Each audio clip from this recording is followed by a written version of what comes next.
The coronavirus has put America on a war footing.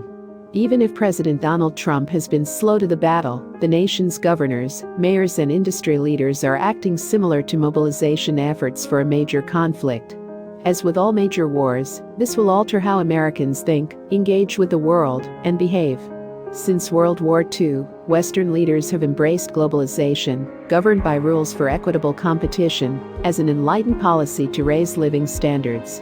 Economics teaches increased commercial ties deepens specialization, spreads R&D costs, and distributes technology to poorer nations to boost growth and lower prices for many goods and services.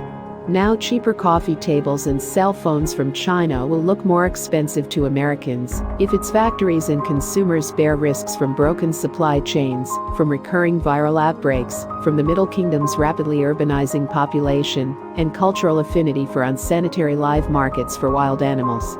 Much like the 1973-74 Arab oil embargo, disruption in the supply chains for automobiles, electronics, pharmaceuticals and other industries threatens a supply-side recession. And contagions require shelter-in-place policies and mandatory businesses shutdowns to wipe out pathogens. Remedies like direct payments to individuals, low interest rate loans to business, and enhanced unemployment benefits alone can't get the economy up and running.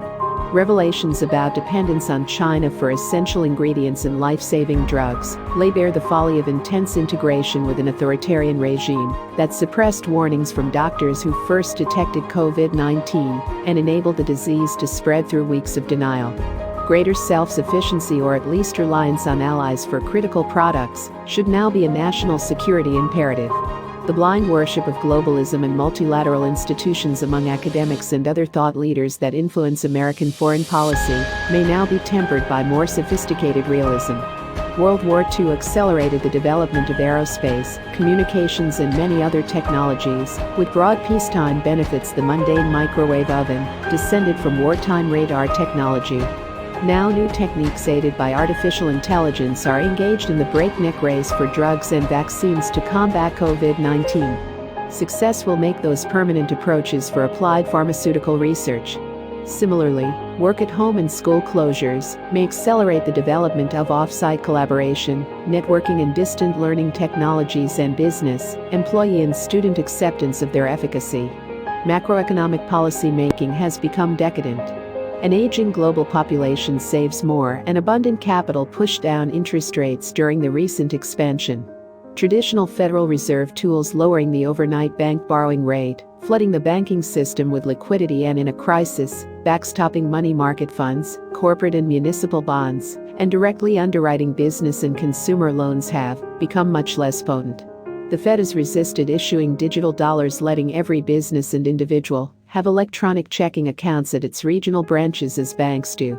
That would permit direct, quick injection of aid to the adversely impacted companies, such as airlines and small businesses, and stimulus payments directly to individuals much more rapidly than the Treasury, Small Business Administration and Internal Revenue Service can accomplish.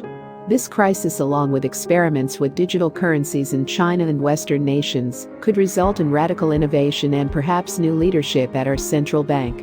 About 1/4 of all workers, about 34 million, do not receive paid sick leave. Some states and localities provide benefits financed by payroll taxes, but economists caution those raise labor costs and reduce employment. Now, the specter of fast food and other public-facing employees with COVID-19 showing up at work and spreading the contagion could make a national mandatory sick leave program a public health imperative. Contributions to World War I efforts helped enact full women's suffrage in 1920 and 1928 in the United States and Great Britain, whereas it was only attained in 1971 in neutral Switzerland. African American valor in World War II and Korea ultimately desegregated the U.S. military and added impetus to the civil rights movement. Coronavirus is spread by respiratory droplets, and simple touching and bumping and smiles are replacing hugs and handshakes. The ordinary flu, which also kills many people, is transmitted the same way. That could permanently change how we greet each other during cold weather months. Perhaps we should adopt the Japanese boen with it, a nudge toward greater civility.